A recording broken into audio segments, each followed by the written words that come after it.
Hello guys, मैं हूं Saddam Ronaldo cap और स्वागत है मेरे चैनल में, जहां पे आज हम बात करेंगे कैपेसिटर नेटवर्क प्रॉब्लम पे। बेसिकली कैपेसिटर नेटवर्क प्रॉब्लम क्या है, ये आपने भी सुना है। दो तरह की अरेंजमेंट होती है जिसे हम कहते हैं series arrangement and one is called parallel arrangement. मतलब कि आपके पास कुछ कैपेसिटर्स हैं और वो सीरीज में लगे हुए हैं, एक के बाद दूसरा, दूसरे के बाद तीसरा, and they are connected with some battery. Okay, C1, C2, C3, so they have different capacitors, maybe they will same capacitors. Okay, तो उनकी कैपेसिटी डिफरेंट भी हो सकती है या फिर सेम भी हो सकती है। सिमिलरली हमारे पास क्या आता है, पैरेलल अरेंजमेंट भी आते हैं। सपोज कि हमारे पास 3 कैपेसिटर्स हैं ऑलरेडी और ये भी किसी एक बैटरी से कनेक्टेड है हमारे यहाँ पे, इस तरह से C1, C2 and C3 and there is a voltage V। तो अगर आपके पास इस तरह के अरेंजमेंट्स होते हैं तो हम इन पे इक्विवेलेंट कैपेसिटेंस कैसे निकालें। सपोज कि ये जो नेटवर्क बना हमारा, तो इसमें इस नेटवर्क की जो पूरी की पूरी कैपेसिटेंस मीन्स कहेंगे इसके इक्विवेलेंट क्या, हम इसे ऐसे ले सकते हैं, एक बस मैंने एक कैपेसिटेंस जोड़ दिया इसमें and that is the V। तो अगर हम इन C1, C2, C3 को सॉल्व करें तो इनकी जो पूरी की पूरी इक्विवेलेंट कैपेसिटी क्या आएगी, मतलब कि क्या हम कोई ऐसी कैपेसिटेंस है जिससे हम इसे रिप्लेस कर। तो बेसिकली ये हमारा एक आइडिया है टू अंडरस्टैंड, बट ये ज़रूरत कहाँ पड़ती है हमें, ये ज़रूरत पड़ती है कि सपोज हमारे हाउस होल्ड्स में आ गए या फिर आप कोई नेटवर्क को डिज़ाइन करते हैं, ठीक है ना। जैसे कि आपके पास मदरबोर्ड आते हैं या PCBs आते नहीं हैं, तो PCBs में क्या आते हैं, PCBs में जो आप देखते हैं अपने कंप्यूटर्स में भी देखते हैं या कुछ भी देखते हैं, बहुत सारे सर्किट्स होते हैं, ठीक है ना। और आपको ये फाइंड आउट करना पड़ता है कि इसमें पोटेंशियल ड्रॉप कितना हुआ। तो हमें ये फिगर आउट करना पड़ेगा इसमें चार्ज कितना फ्लो हो रहा है, इसमें पोटेंशियल ड्रॉप कितना है, V1, V2, V3। सिमिलरली यहाँ से भी कितनी चार्जेस फ्लो कर रही है और पोटेंशियल ड्रॉप किस तरह का है।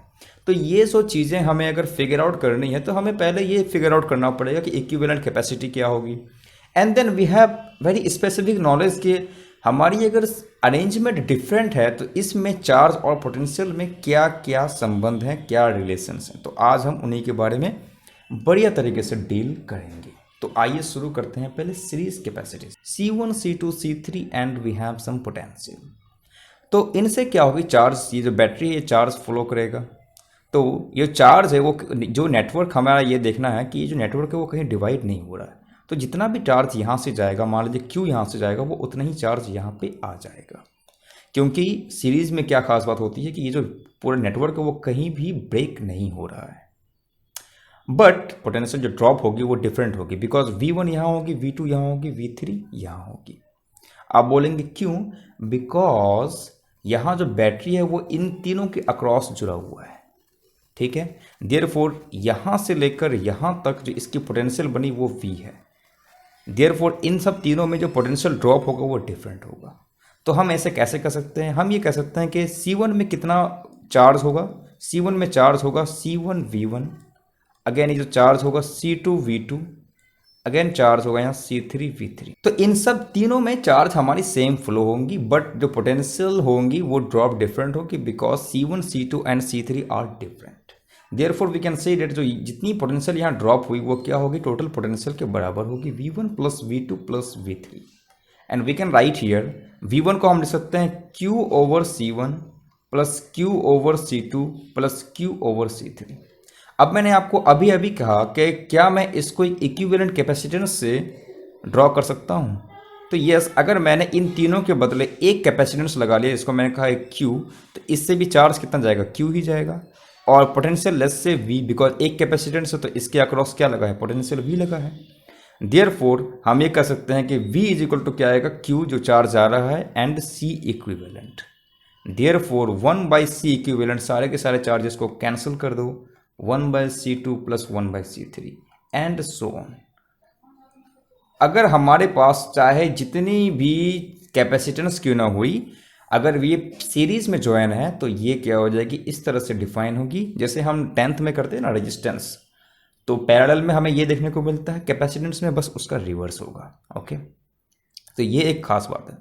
बट इन सब चीज़ों में एक मैं बोला क्या ना, चार्ज हमें निकालनी, तो चार्ज आप यहाँ से निकाल सकते हो, है नहीं। But the thing is that बहुत सारे टाइम आपको ये निकालना पड़ता है कि किस कैपेसिटेंस के अंदर कितनी जो वोल्टेज है वो ड्रॉप हो रही है। तो अगर हमें वोल्टेज को ड्रॉप देखना है तो कैसे निकालेंगे, बस आपको इन्हें फॉलो करना है। हमें पता है कि Q इज इक्वल टू, मैंने क्या किया, C equivalent V, because charge तो सेम है।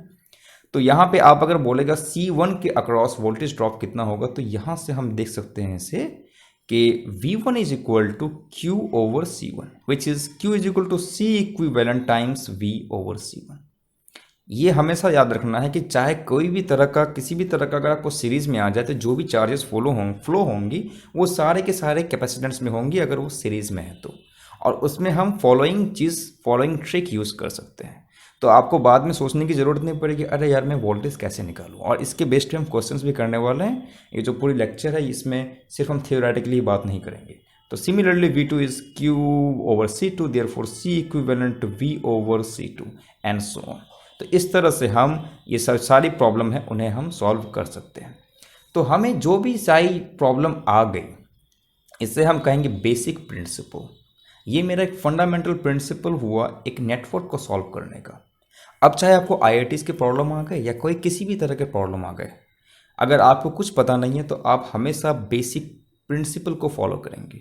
If you are good at basic principle then everything is fine, and if you are not good at basic principle then आप हमेशा ये पछताओगे कि यार मैंने कैसे किया था और वो चीज़ मुझे बहुत ही बेकार लगती है।